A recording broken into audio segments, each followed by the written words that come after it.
අර ස්වාමීන් වහන්සේලාගේ දේශනාවල පවා වැරදි තියෙනවා. ඔව් දැන් මට අද දවසේ ඇහුණා එක්තරා දේශනාවක්. ඒක කියනවා මේ ඇසෙන් රූප බලනෝනේ. මේ ඇසෙන් රූප බලනකොට මේ ඇස කියන එක අපිට දැන් ඇස කියලා කියන්නේ චක්කු ප්‍රසාද රූපේනේ. චක්කු ප්‍රසාද රූපේ දැන් ඔබට මතක් වෙනවා නම් දැන් අපි දැකපු රුවන්වැලි සෑය මතක් වෙනවා නම් ඒ රුවන්වැලි සෑය මතක් වෙනවා කියලා කියන්නේ ඒ දේශකයන් වහන්සේ කියන මොකද්ද චිත්තජ රූපලු. චිත්තජ රූප කියන්නේ මොකද්ද? සිතත් සමග ජනනය වෙන රූපනේ. සිතත් සමග ජනනය වෙන රූපේ කියන්නේ දැන් ඔයාට කේන්ති ගියා නම් මූණ කළු වෙනවා. ඒ මොනවාද? සිතත් සමග නිපද වෙච්ච පඨවි ආපෝ තේජෝ වායෝ වගේ චිත්තජ රූප ටිකක් තියෙනවා. ඒව චිත්තජ රූප. සිතින් ජනනය වෙන කියන කතාව. දැන් ඔයාට රුවන්වැලි සෑය පෙනුණා කියලා කියන්නේ මොකද්ද? ඔය රුවන්වැලි සෑය හිතින් මතක් වුණා කියන චිත්තජ රූපයක් නෙමෙයි. ඒක මොකද්ද? අතීතේ චක්කු විඥාණයට විඤ්ඤය වූ චක්කු විඥාණයෙන් ගත්තා වූ රූපයක්. ඒක වර්ණ රූපයක්. චක්කු විඥාණයෙන් ගත්ත රූපයක්. ඒක දැන් මනෝ විඥාණයට අරමුණු වෙලා තියෙනවා. ඒක චිත්තජ රූපද? චිත්තජ රූප කියලා. ඒ කියන්නේ මොකද්ද?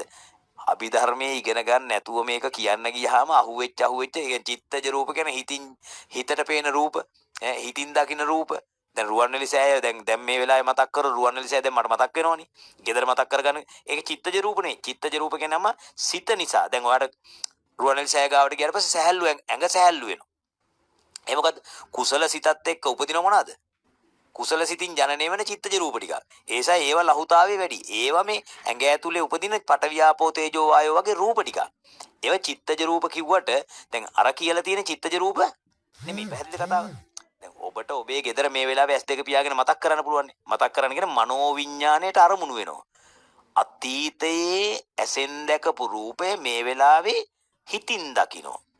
තේරෙන්නේ? ඉස්සෙල්ලා ඇසෙන් දැක්ක කියන්නේ චක්කු විඥාණයට අරමුණු වුණා. දැන් මනෝ විඥාණයට අරමුණු වෙනවා. ඒක චිත්තජ රූප නෙමෙයි.